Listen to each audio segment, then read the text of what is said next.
안녕하세요 여러분. 이번 영상에서는 금리, 그 중에서도 여러분들께서 다른 부분은 잊어버리시더라도 딱 이 두 금리만 기억해 주시면 일상 경제 뉴스를 보실 때 도움이 많이 되는 금리에 대해 이야기를 해보고자 합니다. 그것은 바로 명목금리와 실질금리에 관한 얘기입니다.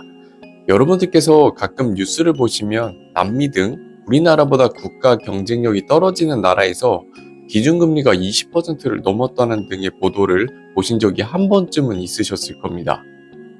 영상 촬영일 기준으로 우리나라 한국은행이 발표한 기준금리는 2.5%입니다. 차이가 정말 많이 납니다. 그렇다면 이렇게 기준금리가 높은 나라 은행 예금을 가입하면 부자가 될 수 있을까요? 여러분들께서 흔히 보시는 금리는 명목금리를 의미합니다. 명목금리는 말 그대로 눈에 보이는 금리를 말합니다. 길을 지나가다가 은행에 붙어있는 예금 땡땡 퍼센트, 적금 땡땡 퍼센트 등이 바로 그것이지요. 다음과 같은 예를 한번 보겠습니다.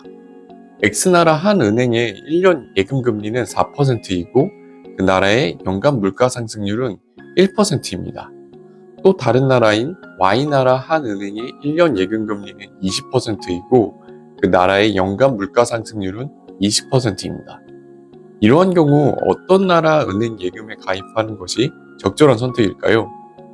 결과적으로 X나라 은행 예금에 1억을 거치한다고 하면 1년 뒤에 400만 원을 받을 수 있고 연간 물가 상승률은 1%니까 1년 뒤 내가 1억으로 살 수 있었던 물건이 1억 100만 원이 됩니다.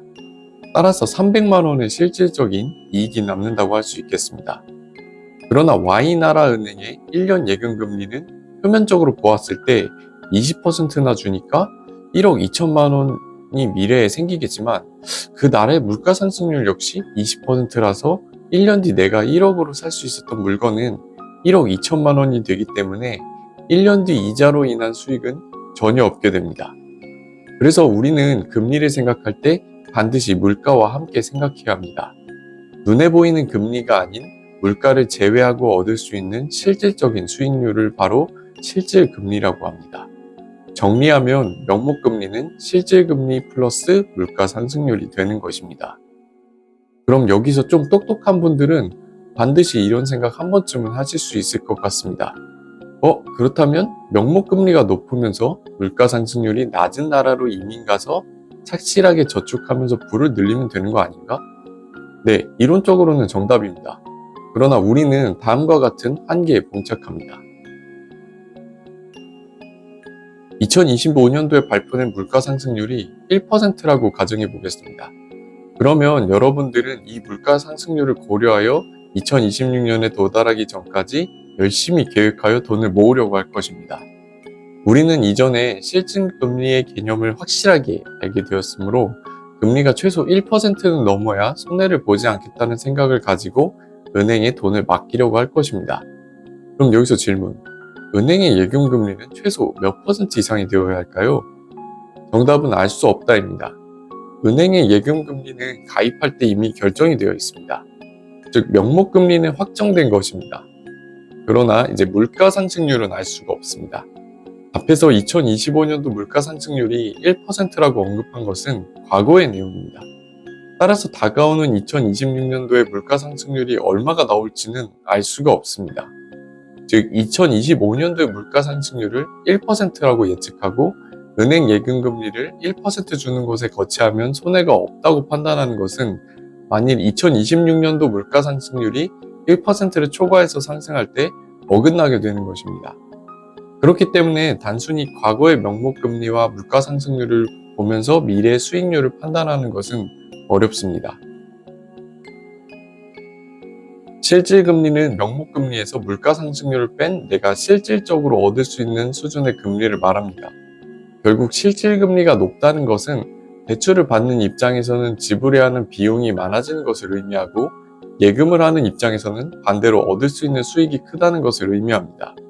어떤 한 나라가 실질금리를 높게 유지하고 있다면 그것은 그 나라의 경제활동이 매우 활발해서 높은 금리임에도 불구하고 대출을 통해 어디엔가 투자하는 사람이 많다는 것을 의미합니다. 반대로 실질금리가 낮다는 것은 그 나라의 경제활동이 위축되어 있어 신규 투자 수요가 낮고 대출을 원하는 사람보다 예금을 원하는 사람이 많다는 것을 의미합니다. 일반적으로 선진국에 비해 남미 등에 포진된 개발도상국의 성장률이 높고 물가 상승률 역시도 그렇습니다. 개발도상국의 경우 일반적으로 높은 인구 성장률 덕분에 선진국보다 높은 잠재 성장률을 보입니다. 왜 그런지 간단한 예를 들어 설명하자면 경제 발전을 위해 많은 공장을 지어야 하는데 인구가 많아야 더 높은 생산력을 가지고 더 많은 공장을 지을 수 있기 때문이다 정도로 이해해 주시면 좋겠습니다. 또한 성장률이 높다는 것은 임금 상승률 역시도 높다는 것을 의미하며 모두의 임금 상승률이 높아지기 때문에 물가 상승률 역시도 높아집니다. 따라서 이러한 환경을 갖춘 개발도상국의 명목금리 역시 선진국보다 높습니다. 물가 상승률이 높기 때문에 이를 적절하게 조절하기 위한 기준금리 수준 자체가 높게 형성되기 때문입니다. 결론적으로 경제가 활발하고 성장률이 높은 나라의 경우에는 실질 금리가 높게 형성되는 것입니다. 과거에는 대부분 물가 상승률보다 예금 금리가 높아서 은행 예금에만 돈을 거치해야 하는 것만으로도 실질적인 수익을 얻을 수 있었습니다. 과거에도 역시 부동산이나 주식 투자로 돈을 버는 사람이 주변에 있었지만 개미와 같이 열심히 돈을 모으고 그렇게 자산을 불려나가는 사람들도 성공할 수 있었던 시대였습니다. 그러나 현재는 다릅니다. 예금 금리와 물가 상승률이 위아래로 바꿔가며 싸우고 있기 때문에 예전과 같이 개미처럼 성실하게 돈을 저축하는 행위가 자산을 축적해주지 못하는 현실을 맞이하였습니다. 즉 위에서 언급한 내용과 같이 단순히 한 나라의 예금 금리만 계산하여 부를 이루겠다는 생각은 현실에서 반영하기 어렵다는 것을 의미한다고 할 수 있습니다. 따라서 부를 축적하기 위해서는 시대를 반영하여 반드시 투자가 이루어져야 한다는 내용을 끝으로 영상을 마무리 짓겠습니다.